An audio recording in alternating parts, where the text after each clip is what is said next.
Berbicara mengenai keterlibatan masyarakat nih Bang, sebenarnya peran dari pemerintah untuk mendorong keterlibatan masyarakat dalam industri pariwisata itu bagaimana, Bang Irwan? Peran pemerintah dalam mendorong. Ya, sangat besar sekali ya, sangat besar sekali pemeran pemerintah. Masyarakat utamanya berkecimpung daripada langsung daripada kegiatan-kegiatan pariwisata. Ada yang sifatnya pengusaha berinvestasi dan ada juga masyarakat. Bagi contoh, banyak juga di operator-operator kapal, rumah-rumah makan, ya kan, baik pada tempat wisata maupun menuju tempat wisata itu banyak sekali. Disitulah perlu dilaksanakan, pemerintah masuk melakukan pembinaan bagaimana hospitality itu mesti dijalankan, ya kan, kepada operator-operator itu, pelaku-pelaku itu, para masyarakat, petugas parkir, warung-warung makan, bagaimana penyajian, bagaimana penampilan, bagaimana cara masak yang enak, menu-menunya yang apa yang mesti ditampilkan untuk wisatawan. Jangan sampai keluar makan tapi nggak ada sentuhan, kurang ramah, kurang bersih, kurang enak. Itu pemerintah untuk bagaimana berseragamnya, ya kan, bagaimana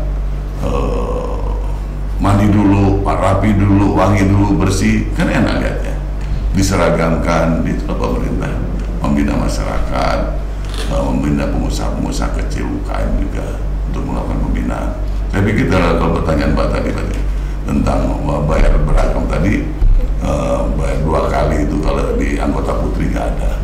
Rata-rata anggota putri itu sangat memahami dan juga paham bagaimana berbisnis ini, karena pengusaha itu dia pasti dia jaga sustainable. Sekali masuk, ya kan, untuk menikmati rumahan yang ada. Kalau di anggota putri nggak ada bayar rangkap. Apalagi pengunjung dari Palembang itu kan mau lihat gajah, mau lihat binatang yang nggak bisa mereka lihat, wisata, lihat taman burung, ya kan, itu kan cukup kalau aja cukup sekali tiket masuk tuh, ya kan, nggak ada 2 kali, sudah dapat sekali tiket masuk. Kalau mau nyantai aja ada tiket masuk saja murah, tapi kalau melihat wahananya ya 1 tiket 50.000 udah bisa lihat gajah, harimau, beruang, orangutan, seperti itu. Tidak ada penggandaan. Kalau ada penggandaan itu pasti ditinggalkan masyarakat, pasti tergulung dengan sendirian dan tutup, sepi dan tutup. Nah, apakah peran dari pemerintah sendiri itu dalam keterlibatan masyarakat tadi mendorong sudah maksimal, Bang? Peran pemerintah terhadap keterlibatan masyarakat sudah maksimal atau belum? Saya sih melihat dalam hal ini sejauh ini kita belum begitu kentara ya, meskipun pemerintah sudah melakukan hal yang baik lah bagi kita gitu. Jadi kita harus objektif juga. Ada beberapa hal yang memang pemerintah sudah lakukan terhadap keterlibatan dengan destinasi wisata. Tapi memang benar-benar harus digenjot lagi gitu. Nah, digenjot itu dalam artian adalah bagaimana secara kontinu, secara konsisten pemerintah membantu masyarakat di tempat-tempat wisata atau kami sebagai pelaku wisata di travel agent gitu. Nah, dalam hal ini seperti travel agent ini kan sudah mulai mati suri kan gitu. Kenapa? Karena regulasi yang dilakukan seperti di Lampung kan belum dilakukan. Kalau saya membawa wisatawan ke Bali, saya tidak menggunakan travel agent Bali, saya tidak menggunakan tour guide Bali, sudah pasti dijegat, diturunkan kalau kita di Bali gitu. Karena ada regulasinya, kita harus menggunakan tour guide orang asli Bali, minimal 2 orang asli Bali untuk berada di bus gitu. Tapi kalau di Lampung, orang dari mana-mana pun ya kita jadi penonton gitu. Nah, ini yang memang dulu sebelum ada tol, seperti saya selalu mendapatkan paket-paket wisata orang ke Lampung. Kenapa? Orang dari Lampung mau ke Jakarta, dia pasti minimal menginap 1 malam dulu di Lampung. Tapi sekarang menggunakan map, saya mau ke Pahawang, sudah diajak belok kiri, belok kanan. terus. Nah, Anda sudah sampai di apa banget gitu. Iya, hilang sudah itu, kita travel agent tidak mendapatkan income.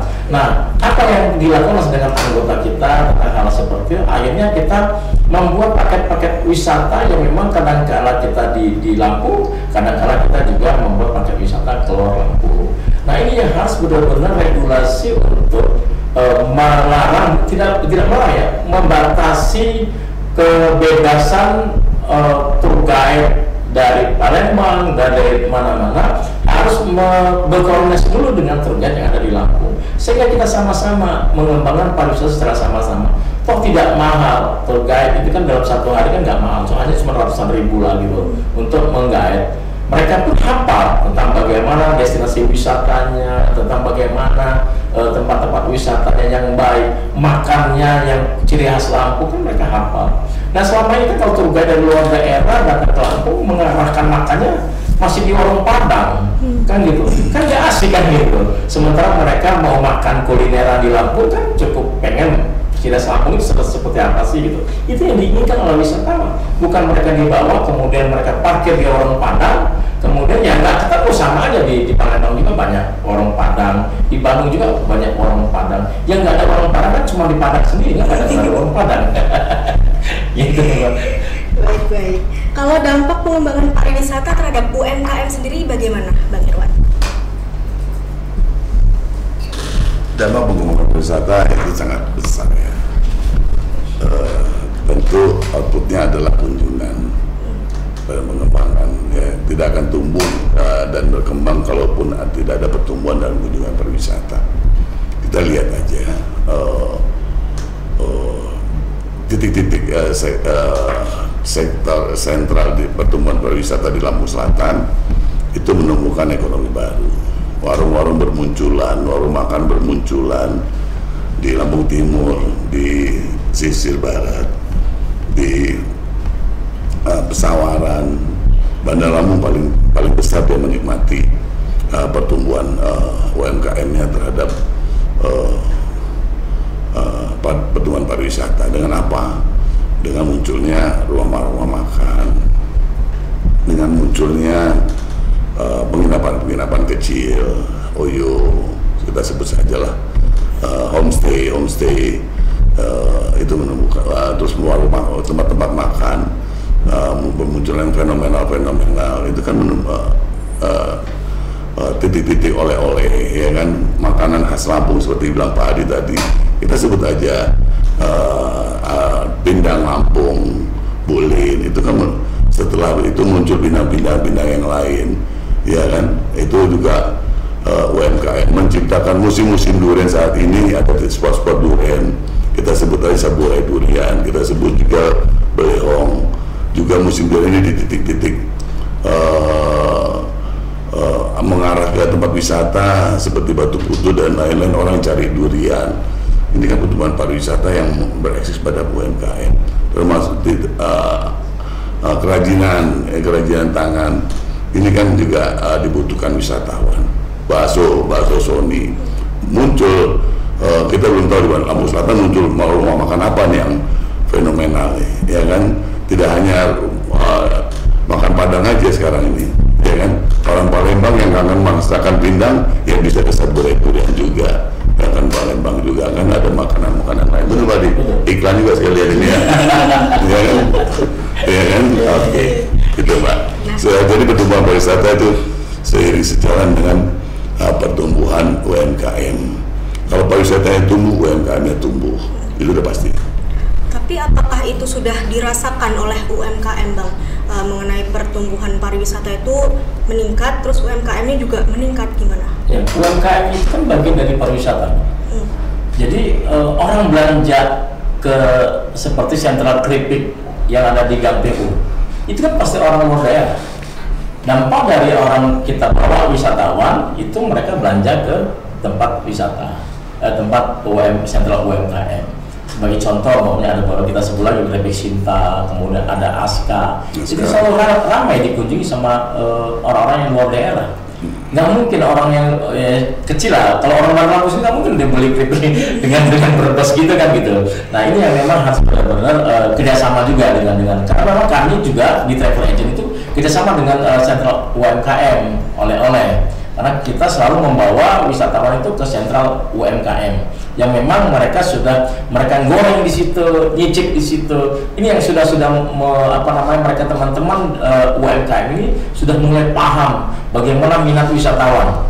Yang diingin adalah apa yang mereka lakukan di situ, kemudian mereka cicipi di situ, mereka goreng di situ. Nah, ada hal yang paling penting untuk kita tentang UMKM, Mbak. Jadi untuk Lampung ini UMKM itu harus diperbanyak, harus diperbarui.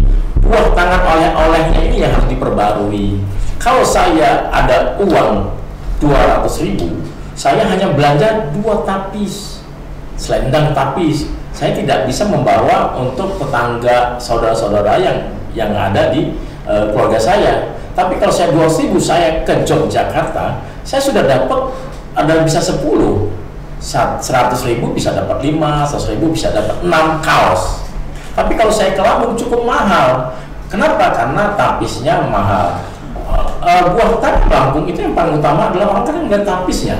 Ada tapis Lampung. Kenapa nggak kita buat kerajinan tapis Lampung yang memang harganya harga standar, supaya orang bisa bawa banyak ke tempat daerahnya. Ini kalau saya mau beli kopi tapis kan cukup mahal. Saya tambahkan sedikit boleh ya? Boleh. Kalau menciptakan harga biar bisa bersaing, tentu kuantiti, Pak. Ya, betul. Ya kan, semakin banyak wisatawan datang berkunjung, semakin kuantiti semakin banyak, biaya produksi kaos itu semakin murah, dan juga berujung pada harga juga nanti akan semakin murah dari masyarakat. Jadi banyak-banyaklah kuantiti, tingkatkan kuantiti, sehingga nanti biaya produksi bisa menjadi murah dan kuantiti bisa juga terjual semakin banyak. Setuju, memang itu harus ada yang murah. Memang kira-kira ada yang memang ada umpamanya kalau kita selendangnya segala ada dari harga 1 juta, ada 500, ada 250.000, ada 75.000. Bisa nggak kalau kita umpamanya membuat yang lebih murah supaya kata Pak Irwan tadi bagaimana kuantiti itu diperbanyak gitu. Nah ini yang belum kita dapatkan. Orang datang ke Lampung membawa oleh-oleh yang memang paling orang bawa oleh-oleh barang kopi, kemudian bawa keripik. Tidak ada buah tangan yang memang setiap kali mereka bawa gantung kunci yang memang benar-benar berciri khas. Memang ada, tapi tidak begitu banyak orang yang membuat seperti itu kan gitu. Beda kalau kita di daerah lain, mereka sudah paling banyak gantungan kunci dengan harga cuma 10.000, bisa ada yang dapat 10, ada yang dapat 5, ada yang dapat 3. Nah seperti itu yang memang harus kita lakukan supaya semua berkolaborasi tentang bagaimana UMKM, karena UMKM adalah bagian dari pariwisata. Baik. Saya boleh tambahkan dikit ya? Boleh, silakan. Pariwisata ini sektor yang sangat kompleks dan paling cepat recovery. Yang pemerintah pusat juga mengandalkan pariwisata ini menjadi 3 poin utama yang pada posisi ketiga. Kalau orang mau berwisata, itu yang pertama datang mau berwisata itu transportasinya. Di situ bisnis transportasi bis ada, ya kan? Setelah itu dia perlu minyaknya. Setelah dia minyak, dia perlu makan. Pesan makan tuh. Makan, begitu makan dipesan, warung makan itu kan kebagian. Tidak hanya warung makannya, tetapi pergerakan ada lauknya. Kalau ikan dari nelayan, kalau ayam dari peternak atau telur, itu udah bergerak. Sayur-sayur dari petani, itu udah bergerak. Di destinasi itu ada tiket, ada bisnis yang bergerak juga, masukkan. Di dalam destinasi nggak mungkin dia nggak jajan, nggak beli oleh-oleh dan lain-lain. Ada jeruk, ada lain-lain, ada juga bakso, ada petis. Ya, di pinggir-pinggir pantai banyak itu kan juga. Mau ke sana mau ada beli pinggir-pinggir warung ya kan, beli snack, beli air mineral untuk minum di dalam kendaraan atau di itu. Terus kalau mau makan juga ada restoran, warung makan, semua kompleks menggerakkan ekonomi pariwisata ini. Jadi nanti pulang-pulang oleh-oleh dia beli, buah tangan, bisa keripik, bisa kerikingan tapi dan lain-lain. Berapa sektor yang tergerakkan dengan adanya pertumbuhan pariwisata ini. Jadi pertumbuhan pariwisata ini sangat penting menggerakkan ekonomi dan real dan mempercepat pertumbuhan pasca COVID itu sektor pariwisata paling cepat bergerak untuk pulih. Ada nyewa ban. nyawa kapal, ya kan, begitu Mbak Dia. Iya. Nah, itu ya, sangat kompleks menggerakkan UMKM dan menggerakkan ekonomi. Maka pemerintah juga mempercepat pertumbuhan pariwisata di pasca COVID itu yang cepat pulih dari pariwisata. Baik, berbicara mengenai perkembangan ekonomi tadi nih Bang, menarik ini ya Bang. Seberapa besar sih Bang sebenarnya pemasukan dari sektor wisata sendiri terhadap pembangunan ekonomi di Lampung, Bang Adi? Pemasukannya tidak terbatas, karena kita tidak bisa melihat berapa orang mau masuk. Contohnya kalau kita jual paket wisata untuk dengan wisatawan, harga umpamanya 1,8 juta, ada yang 2 juta, tergantung bagaimana mereka stay di Lampung. Nah, berapa yang dibelanjakan sama wisatawan itu kan kadang-kadang tergantung dari uang kantong sendiri, uang jajan mereka sendiri gitu. Umpamanya dia mau ke Lampung, kalau Lampungnya banyak, dia akan belanja banyak kan gitu. Nah, ini kita tidak terbatas, karena pariwisata itu kan multiplier effect. Semua orang mau nikmati. Dengan pariwisata everybody happy. Jadi tidak terbatas bagaimana berapa uang yang mereka belanjakan. Hampir rata-rata orang yang datang ke Lampung itu kan nggak lebih dari 4 hari, 3 malam 4 hari ya gitu. Kalau mereka sudah 5 hari, 6 hari itu bukan berwisata, tapi mau meeting di Lampung kan gitu. Tapi rata-rata mereka datang ke Lampung itu maksimal ya 4 hari lah gitu, karena sudah dapat semua destinasi wisata. Di Lampung ini kan nggak begitu jauh-jauh destinasi wisatanya, sehingga bisa ditempuh nggak begitu lama kan gitu, hanya 4 hari. Rata-rata permintaan paket wisata orang ke Lampung itu 4 hari. Lebih dari 4 hari ya itu beda ya, karena mungkin mereka betah ya gitu. Tapi kalau menurut saya ada kita paket yang kita buat dalam 4 hari.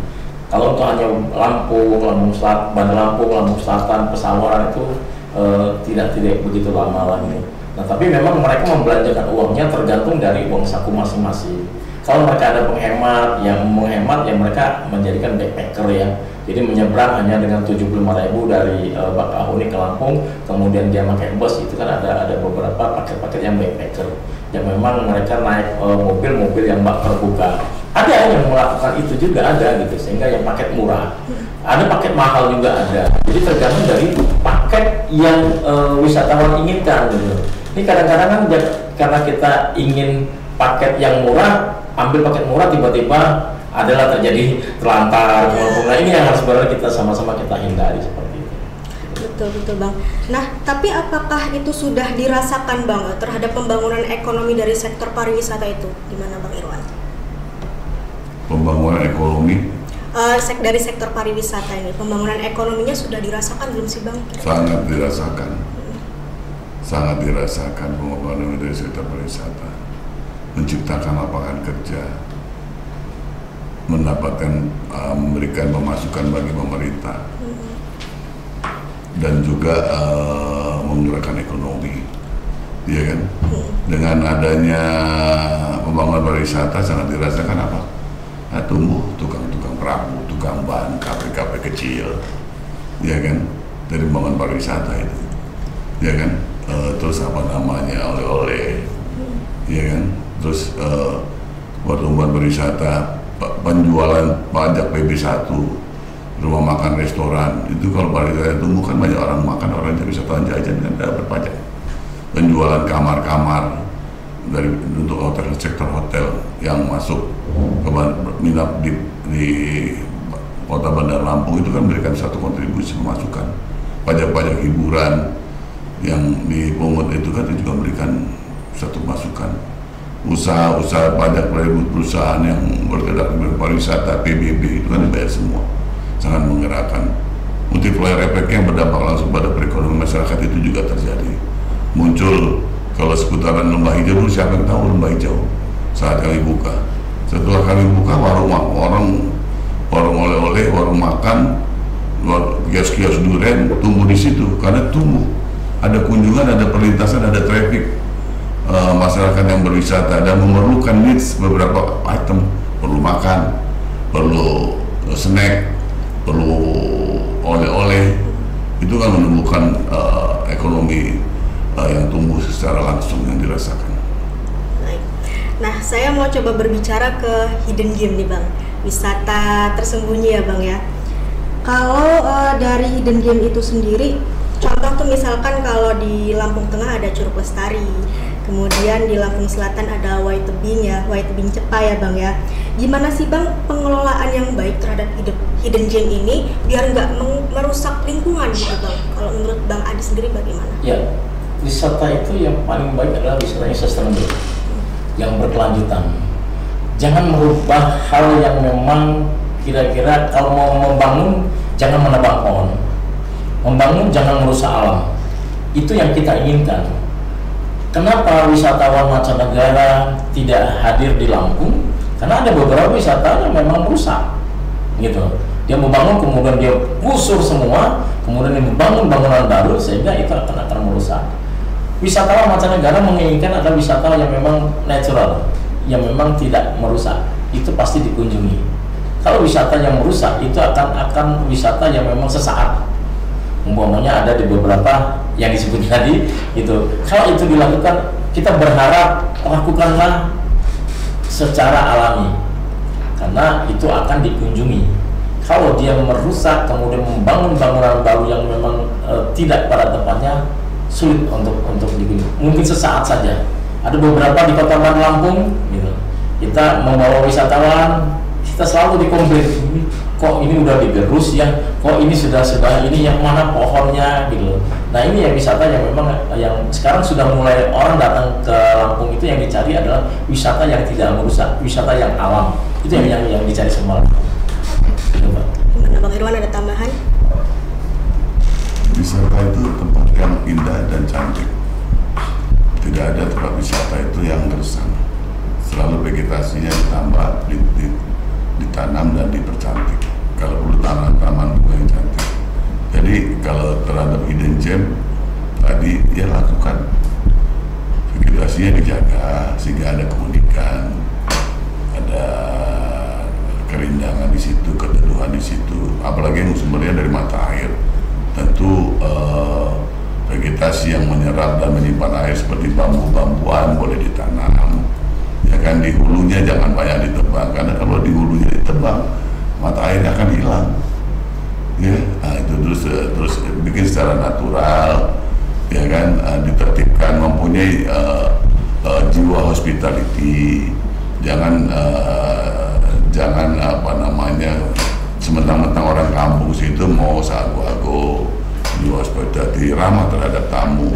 Tamu adalah raja, itu mesti dikembangkan. Pemerintah turun di situ, membenahi infrastruktur situ sehingga tidak crowded, bisa terjangkau, masuknya enak, nggak masuknya itu jalannya bergelombang, ya kan. Perlu listriknya cukup, perlu jalan yang mulus, masyarakatnya dibina menjadi sadar wisata, sabta pesona, sehingga siap untuk menerima kunjungan wisatawan. Kalau itu kan harus kita dukung kalau hidden gem, apalagi keunikan hidden gem rata-rata punya keunikan tersendiri. Baik, berbicara mengenai keunikan nih Bang, keunikan wisata di Lampung. Kira-kira yang menarik untuk wisatawan datang ke Lampung itu apa Bang? Gimana Bang Adi? Ya, banyak yang membuat orang menarik datang ke Lampung gitu. Lampung dikenal dengan wisata bahari gitu. Tapi yang lebih menarik lagi, belum dikupas sama Lampung adalah wisata budaya. Nah ini wisata budaya ini paling penting. Selama ini kan kita nggak pernah datang ke Lampung melihat budaya Lampung yang memang digelar. Tidak seperti kita di daerah-daerah lain yang sudah pasti, umpamanya kalau saya ke Bandung, saya sudah pasti ke Angklung Ujo gitu. Saya ada sesuatu yang saya lakukan di situ. Saya nonton budaya Jawa Barat dengan Angklung Ujo yang diselingi bukan hanya bahasa Indonesia, tapi ada bahasa Inggris. Pelaku Angklung Ujo adalah orang-orang yang pandai berbahasa Inggris. Kenapa nggak kita lakukan di Lampung? Orang datang ke Lampung itu yang diinginkan adalah budaya seperti apa. Mereka tanya bahasa Lampung makan itu apa. Mereka bahasa Lampung mau kemana itu apa.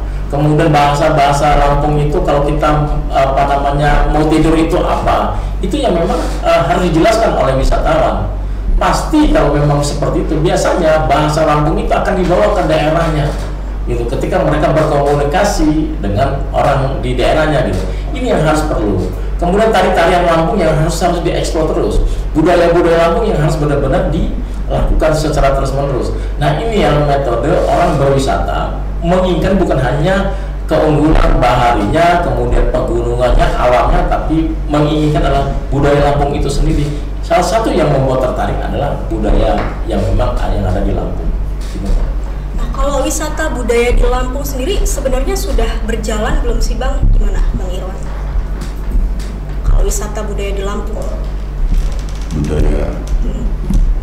Budaya saya pikir perlu ditingkatkan. Ya, budaya Lampung perlu dikenalkan, digali, dilestarikan. Kalaupun ada kira-kira budaya-budaya Lampung yang tumbuh dari masyarakat seperti buduk Begawi, itu mesti diinventarisir, mesti dijaga tanggalnya, mesti didukung, dan itu juga menjadi bisa dijual menjadi satu paket kegiatan budaya Lampung itu, sehingga punya nilai jual, ya kan, diinformasikan ke hotel-hotel, diinformasikan ke travel-travel, sehingga kalau budaya itu dikenalkan kan orang tahu punya nilai jual. Tidak hanya seperti kata Pak Adi tadi, tidak hanya pantai dan lain-lain. Ya, orang datang ke Lampung itu memiliki kelebihannya apa? Alamnya bagus, ya kan, alamnya bagus, pantainya bagus, ada tempat dingin, ada negeri di atas awan, ya kan, itu kan juga si aset. Orang mau ke Lampung mau lihat gajah di Waikambas, ya kan, kalau mau dekat-dekat ya bisa melihat gajah di Lembah Hijau, ya kan, itu kan juga ya nggak ada. Palembang kan mau lihat gajah kan susah, jauh, kemudian binatang kan nggak ada Palembang, ya kan, di Lampung ada, bisa seperti itu. Kalau peran pemerintah sendiri Bang terhadap wisata budaya apakah sudah maksimal? Gimana Bang Adi? Saya belum melihat wisata budaya yang memang kita jual ya. Cuman ada persoalan yang memang wisatawan itu datang ke Lampung, saya mau ke sini gitu. Ada wisata punya kita sebut saja Pak Malwadi Hari Rama, yang memang di situ rata-rata orang kan kadang-kadang nanya, saya minta ya paketnya dengan wisata budaya ya. Saya mau melihat tari-tarian Lampung ya. Saya mau melihat bagaimana adat istiadat Lampung, kemudian mereka mau menggunakan pakaian Lampung. Itu belum diekspor secara intens gitu. Kita coba kalau ada beberapa orang minta paket wisata untuk tari-tarian gitu. Tapi kan kita harus bawa ke Lampung Timur gitu.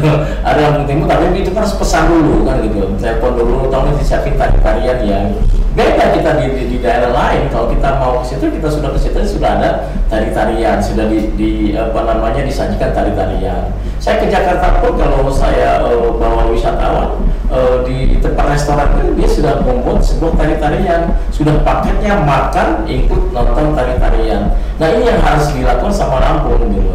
Nah, kalau ini sudah dilakukan, makan khas Lampungnya dapat, budayanya dapat gitu. Nah, ini yang perlu budaya-budaya itu kerjasama juga dengan restoran, sehingga kita ke pasar kita makan disajikan tari-tarian Lampung gitu. Nah, ini yang belum. Tari-tarian Lampung kan kalau kita minta untuk acara saja, nah itu kalau kita acara agak mahal, cukup luar biasa mahalnya gitu. Nah, ini yang harus benar-benar kita sajikan bagaimana mereka membuat tari-tarian Lampung gitu. Contohnya lah di hotel. Dulu di hotel sudah diadakan setiap kali musik-musik Lampung itu setiap pagi itu wajib. Tapi sekarang kita tidak ada lagi yang memang musik Lampung mana yang memang kita dengarkan di hotel. Bahkan ada beberapa, misalnya salah satu tempat yang memang ngepop gitu ya, kita hanya mendengar suara angklung, suara Jawa Barat. Saya pernah mengkritisi itu gitu. Saya rekam, kemudian ada bunyi angklung, padahal itu di tempat orang wisata. Sehingga orang wisata malah hanya melihat, kok ini ada budaya daerah lain ya. Mana budaya Lampungnya, itu yang diinginkan. Nah, kita juga menginginkan juga di bus-bus itu pun mereka harus ada namanya musik Lampung. Semua ada serba Lampung. Dulu pemerintah kota mewajibkan semua bangunan menggunakan stiker Lampung. Sekarang kan sudah tidak ada lagi. mana sih ke Lampungnya kan gitu. Nah ini yang harus benar-benar kita kerjasama, kita benahi sama-sama, kita lakukan secara bersama sehingga budaya Lampung itu benar-benar dikenal dengan masyarakat. Karena yang diinginkan ada wisatawan salah satu itu di bus itu mereka jangan lagu goyang dompet, jangan lagu racun, tapi lagu Lampung yang diperdengarkan gitu. Tanah Lado lah, minimal Tanah Lado lah yang memang kira-kira yang memang untuk karaoke salah satu dibuat Tanah Lado. Makanya kita menginginkan tour guide-nya harus pandai berbahasa Lampung, tour guide-nya harus bisa nyanyi Lampung gitu, sehingga pada saat dari bandara naik ke bus kita sajikan lagu Tanah Lado kan gitu. Nah sehingga orang nanti itu agak interaktif, dia tidak akan jenuh pada dari bandara menuju ke Bandar Lampung. Itu akan biasanya wisatawan itu bertanya Tanah Lado itu apa artinya dan segala macam itu mereka selalu bertanya. Itu interaksi itu sehingga seorang tour guide tidak melihat ke depan tapi dia melihat ke belakang, interaksi dengan bagaimana lagu yang pernah dia nyanyikan di bus gitu Mbak. Artinya berarti tour guide ini harus benar-benar dibekali ya Bang ya? Nah, kalau pemerintah sendiri pernah nggak memberikan pembekalan gitu terhadap tour guide di Lampung, Bang? Ya, itu ada namanya, ada asosiasi namanya HPI, Himpunan Pramu Wisata Indonesia. Saya tidak mendetail seperti HPI ya gitu. Tapi sepengetahuan saya kan ada ranahnya HPI yang memang mereka lakukan itu dengan para tour guide. Oke, baik. Nah, Bang Irwan nih, di tengah perkembangan pariwisata yang meningkat nih, Bang Irwan, tentu banyak hal yang perlu diperhatikan ya untuk melihat dampaknya terhadap daerah. Apa indikator utama yang digunakan untuk menilai dampak pariwisata di Lampung ini, Bang Irwan? Dampak apa ini? Dampak terhadap pariwisata di Lampung, indikator utamanya itu apa, Bang? Dampak negatif, dampak positif. Positif lah, positif dulu. Bang Adi ketawa. Dampak positifnya baik, ya kan? Dampak positifnya bisa menciptakan pergerakan ekonomi, bisa menciptakan lapangan kerja, bisa memberikan pajak pemasukan, memberikan income pada masyarakat. Itu tadi dampak baiknya. Oke, dampak negatifnya emang ada Bang? Dampak negatif. Ya kalau dampak negatifnya kalau merusak terumbu karang, ya kan, karena tidak teredukasi dengan baik, ya kan, terus pengambilan yang berlebihan, pengurukan dan lain-lain, itu dampak negatif. Artinya kembali lagi ke kebijakan pemerintah itu mungkin tadi ya Bang ya, sama edukasi ke masyarakat mungkin ya Bang ya. Rata-rata dampak positif sih yang ditimbulkan, karena kalau timbul dampak negatif ya akhirnya sekarang ini pasti ditinggalkan, tidak layak untuk berwisata. Masyarakat lebih senang berwisata yang sustainable, menjaga lingkungan yang permanen, terus juga apa namanya ya, yang buat mereka peduli dengan lingkungan dan lain-lain, itu masyarakat senang. Tapi kalau perusakan diupload di media sosial pasti sebentar aja pasti ditinggalkan itu, karena masyarakat juga zaman era digital ini kan juga cepat sekali viral dan cepat viral positif juga langsung sepi. Maka sekarang banyak tempat-tempat yang dulunya ramai katanya sekarang sepi. Itu kan ada dampak negatif. Oke, baik Bang. Ini saya coba mau beralih ke kasus agen travel nih Bang Adi. Tahun lalu, tahun 2024 itu sempat ada kasus agen travel bodong, oknum lah ya Bang ini, yang merugikan sekitar 106 mahasiswa di Bandar Lampung, itu rugi sekitar 400 juta rupiah nah Bang. Nah kalau menurut Bang Adi, kira-kira ada nggak sih peran pemerintah yang perlu diperkuat untuk mencegah terjadinya praktek agen travel bodong ini untuk melindungi konsumen di Lampung? Ya, peran pemerintah adalah perizinan.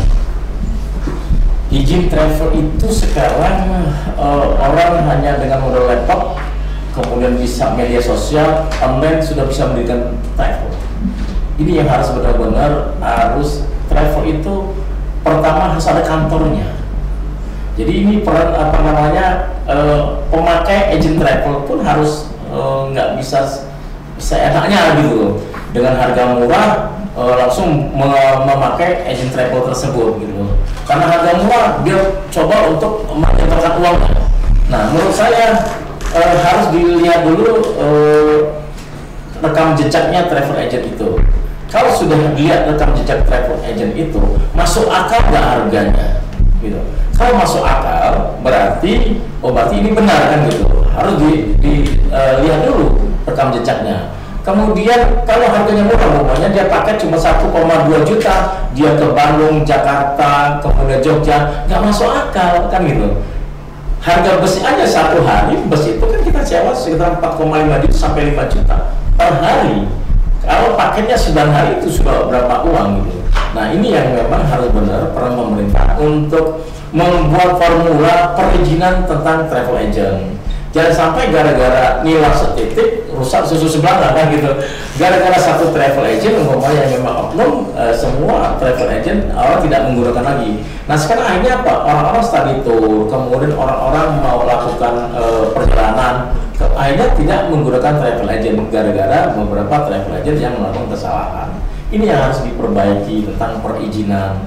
Kalau perizinan baik, kemudian jangan hanya modal laptop doang sudah dapat izin, enak benar kan gitu. Sementara kami yang travel yang memang sudah eksis selama ini, kami kan harus gaji karyawan, kami bayar pajak. Bagaimana setiap bulan sekali, setiap tahun sekali ditanya sama pajaknya, gimana ini pajaknya segala macam, kita bayar gitu. Kami menggunakan karyawan yang memang kita bayar. Nah, ini yang harus benar-benar disosialisasikan sama pemerintah tentang bagaimana travel yang resmi.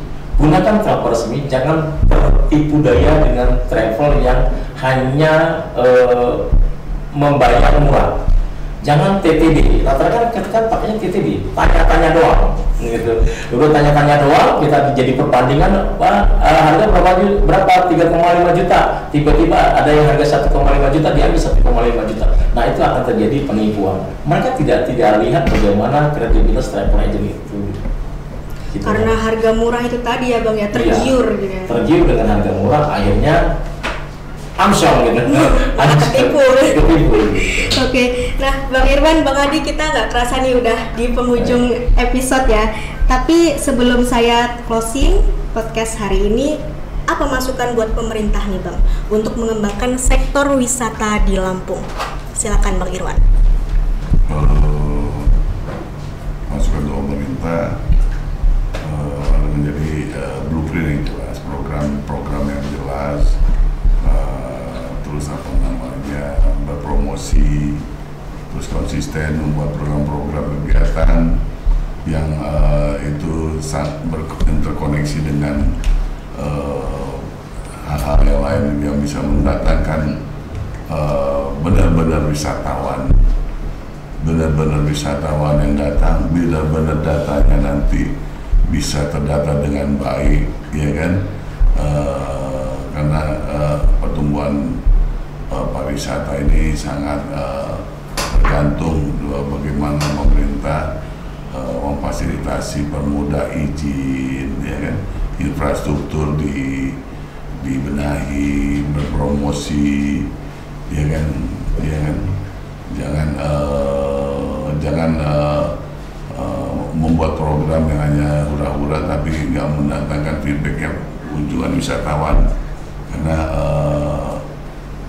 wisatawan adalah ujung tombak dari pergerakan ekonomi dan pariwisata di Lampung. Baik, terima kasih Bang Irwan. Kalau dari Bang Adi sendiri gimana Bang? Ya, kita saran untuk pemerintah, yuk kita berkolaborasi untuk mengembangkan pariwisata secara bersama-sama. Ajak teman-teman pelaku wisata bagaimana jadikan Lampung sebagai destinasi wisata unggulan di Lampung. Kemudian perbanyak event. Pemerintah coba perbanyak event untuk di Lampung, karena acuan yang paling baik adalah ketika event banyak di Lampung, wisatawan akan hadir di Lampung. Kemudian juga jangan sampai kita nggak jemput bola, yuk kita jemput bola lah, gitu. Jangan menunggu. Kalau kita menunggu pasti gol, nggak gol. Maka kita harus jemput bola supaya bola itu bisa kita mainkan di Lampung. Gitu Mbak, terima kasih. Luar biasa Bang Adi, Bang Irwan. Terima kasih banyak Bang Adi, Bang Irwan atas waktu dan wawasannya yang telah dibagikan kepada kami. Semoga informasi yang telah disampaikan dapat memberikan pemahaman lebih dalam tentang perkembangan di sektor pariwisata ini. Dan untuk Sobat Kupas di rumah, jangan lupa untuk terus mendukung pariwisata lokal dan selalu bijak dalam menikmati berbagai destinasi wisata yang ada. Saya Chandra Tias, pamit undur diri, sampai jumpa.